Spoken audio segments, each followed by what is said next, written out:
नमस्कार दर्शक मित्रों, आप देख रहे हैं जीपीएमसी न्यूज़ 24/7 लाइव। નડિયાદ મરીડા ગામના લોકોએ નડિયાદ મહાનગરપાલિકાના ડેપ્યુટી કમિશનરને આપ્યું આવેદન। મહાનગરપાલિકા જાહેર થતા કેટલાક ગામોએ આનો વિરોધ કર્યો છે, તો કેટલાક ગામો પોતાની રજૂઆત લઈ મહાનગરપાલિકામાં ઉમટી પડ્યા છે। 10 ગામમાં મરીડા ગામનો સમાવેશ ન થતા ગામના લોકોએ 2 જાન્યુઆરીના રોજ મુખ્યમંત્રીને પત્ર લખી રજૂઆત કરી હતી, તેમજ કલેક્ટરને પણ આવેદન આપ્યું હતું। આજે ગામના આગેવાનો, પૂર્વ સરપંચ, ગામના વકીલ તેમજ અગ્રણીઓ મહાનગરપાલિકામાં રજૂઆત કરવા ભેગા થયા। હાલ મ્યુનિસિપલ કમિશનરે હજુ ચાર્જ લીધો નથી, જેથી ગામના આગેવાનો પોતાની રજૂઆત ડેપ્યુટી કમિશનરને કરી। મરીડાના લોકોએ જણાવ્યું, અમારું ગામ મરીડા મહાનગરપાલિકામાં સમાવેશ કરવામાં નહીં આવે તો અમે ગાંધી ચિંધ્યા માર્ગે ઉગ્ર આંદોલન કરીશું। Reporter Sachin Pandya, Nadiad, GPMC news 24/7 live. મારું પ્રવીણસિંહ કનકસિંહ છાસઠિયા, ગામ મરીડા।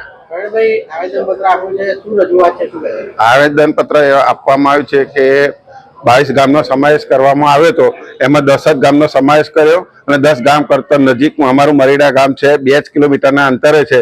તે પણ છતાં અમારા મહાનગરપાલિકામાં સમાવેશ કરવામાં આવ્યો નથી, એટલે અમે આવેદન પત્ર આપવા આવ્યા છીએ।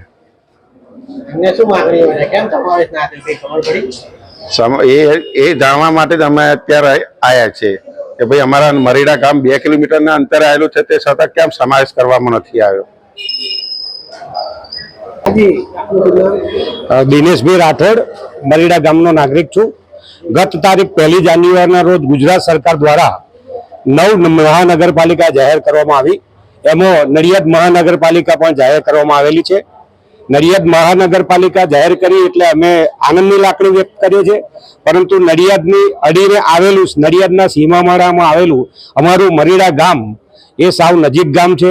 મરીડા ગામનો સમાવેશ મહાનગરપાલિકામાં કરવામાં આવ્યો નથી, એટલે મરીડા ગામના નાગરિકો અમે ખૂબ થોડા વ્યથિત છીએ અને મરીડા ગામનો સમાવેશ મહાનગરપાલિકામાં થાય તો ગામની સુખાકારીમાં વધારો થાય, સરકારી યોજનાઓનો લાભ મળે, બીજી યોજનાઓનો લાભ મળે અને ગામ વિકાસના પંથે થાય, એવા શુભ આશયથી અમે આજે નડિયાદના અહીં મહાનગરપાલિકાના જે કમિશનર સાહેબ છે એમને આવેદનપત્ર આપવા આવ્યા છીએ। ગઈ 1લી રોજ જ્યારે જાહેર કર્યું ત્યારે માનનીય મુખ્યમંત્રીશ્રીને મેં રાત્રે 11:30 વાગે મેલ કરી અને વિનંતી કરેલી કે મુખ્યમંત્રી સાહેબ અમારા મરીડા ગામનો સમાવેશ થાય તેવું આપ કરો। ત્યારબાદ અમે ગયા અઠવાડિયે પણ વહીવટદાર અને મહેરબાન કલેક્ટર સાહેબ ખેડાનાઓને પણ આવેદનપત્ર આપી વિનંતી કરેલી છે કે મરીડા ગામનો સમાવેશ કરવામાં આવે।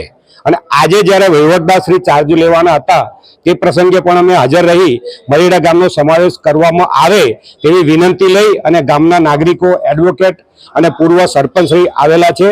અમારી એ જ માગણી છે કે મરીડાનો મહાનગરપાલિકામાં સમાવેશ કરવામાં આવે।